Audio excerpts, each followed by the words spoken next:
আসসালামু আলাইকুম viewers, welcome to রিনার হাতের রান্না। আশা করছি আপনারা সবাই ভালো আছেন। হাজির হয়ে গেছি কাঁচা আম দিয়ে আমসত্ত্বর রেসিপি নিয়ে। এখন তো বাজারে প্রচুর আম পাওয়া যায়, আর সেই আম দিয়ে কীভাবে আমসত্ত্ব বানাবেন সেই রেসিপিটাই কিন্তু আজকে আপনাদের সাথে শেয়ার করব। আর এটা বানানোর পরও কিন্তু 1 বছর পর্যন্ত সংরক্ষণ করে খেতে পারবেন। রোদে দেওয়ার ঝামেলা ছাড়াই চুলার নিচে কিংবা ফ্যানের বাতাসে শুকিয়েও এই আমসত্ত্ব খেতে পারেন।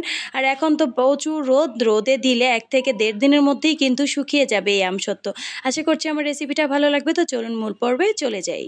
আমসত্ত্ব বানানোর জন্য এখানে আমি নিয়ে নিয়েছি প্রায় 5টার মতো কাঁচা আম। এখানে 1 কেজি থেকে একটু কম আছে। তো আমগুলোকে ধুয়ে তারপর আমি টিস্যু পেপার দিয়ে মুছে নিয়েছি। এখন এগুলোকে ছিলে নিব। তো আমগুলো আমি ছিলে নিয়েছি। এখন এগুলোকে আমি কুচি কুচি করে কেটে নিব, তাহলে খুব তাড়াতাড়ি সিদ্ধ হয়ে যাবে। তো সবগুলো আম আমি একদম পাতলা পাতলা করে কেটে নিয়েছি।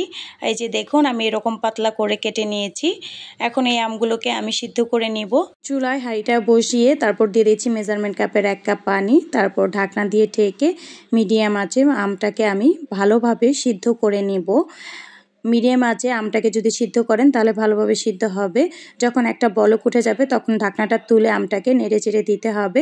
আমি কিছুক্ষণ পরপরই আমটাকে এভাবে নেড়েচেড়ে দিয়েছি। দিয়ে এটাকে আমি ভালোভাবে সিদ্ধ করে নিব।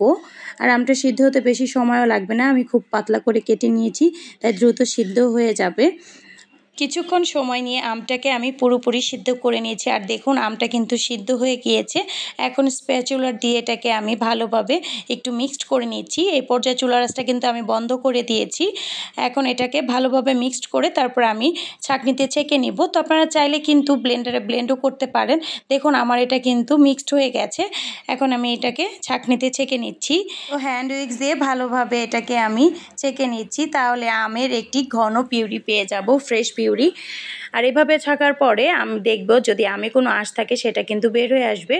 তো এভাবে করে দেখুন, ছাকার পরে দেখুন আম থেকে একটু আঁশ বের হয়েছে, এটা ফেলে দিব।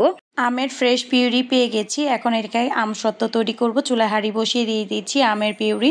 তারপর দিয়ে দিচ্ছি 1 চা চামচ বিট লবণ, দিয়ে দিচ্ছি চিলি ফ্লেক্স 1 চা চামচ, তারপরে দিয়ে দিচ্ছি 1/2 চামচের মতো মরিচের গুঁড়া। এর গুঁড়ার জন্য আমসত্ত্বর কালারটা সুন্দর আসবে। দিয়ে দিচ্ছি ভাজা জিরার গুঁড়া 1/2 চা চামচ, দিয়ে দিচ্ছি 1 চা চামচ পাঁচফোড়ন গুঁড়া। পাঁচফোড়নটা আমি হালকা টেলে তারপর গুঁড়ো করে নিয়েছি।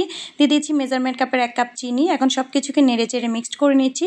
তারপর চুলার আঁচটা মিডিয়ামে রেখে অনবরত নেড়ে চেড়ে এটাকে আমি জাল করে নিব। চুলার আঁচ বাড়িয়ে দিবেন না, তাহলে কিন্তু এটার চিটা গায়ে এসে পড়তে পারে, হাত পুড়ে যেতে পারে। তাই চুলার আঁচটা মিডিয়ামে রেখে এটা অনবরত নেড়ে চেড়ে জাল করে ঘন করে নিতে হবে। আর এটা নাড়ার মধ্যেই থাকতে হবে, তা নাহলে কিন্তু নিচে লেগে যেতে পারে।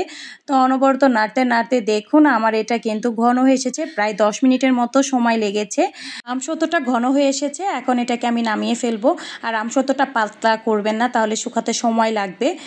তো ট্রের মধ্যে একটু তেল ব্রাশ করে নিয়েছি। আর আমি এটা বড় ট্রে নিয়েছি, তাই আমার একটাতে হয়ে যাবে। আপনারা যদি ছোট নেন তাহলে 2টাতে করে দিবেন। এটা আপনাদের পছন্দ, মোটা করবেন না পাতলা করবেন। তো আমি একটা বড় ট্রেতেই সবগুলো আম দিয়ে দিচ্ছি। দিয়ে আমি এটাকে সেট করে দিব। আর এটা শুকানোর পরে আর একটু পাতলা হয়ে যাবে। তো এখন এটাকে আমি রোদে শুকাবো আর সারা রাত ফ্যানে শুকাবো।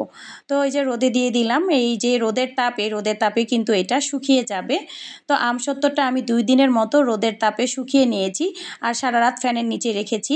আর দেখুন, একটুও কিন্তু লেগে আসছে না, আমসত্ত্বটা কিন্তু পুরোপুরি শুকিয়ে গিয়েছে আর সুন্দরভাবে কিন্তু ট্রে থেকে উঠে আসছে। নিচে তেল ব্রাশ করার কারণে আমসত্ত্বটা সুন্দরভাবে উঠে আসছে।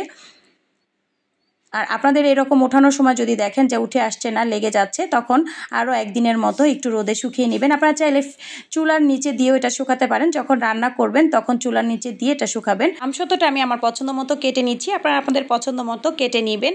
আর এই আমসত্ত্বটা এভাবেই বছর পর্যন্ত সংরক্ষণ করতে পারেন, রোদে দেওয়ার ঝামেলা নেই। মাত্র 2 দিনেই তৈরি হয়ে গেল কাঁচা আমের আমসত্ত্ব।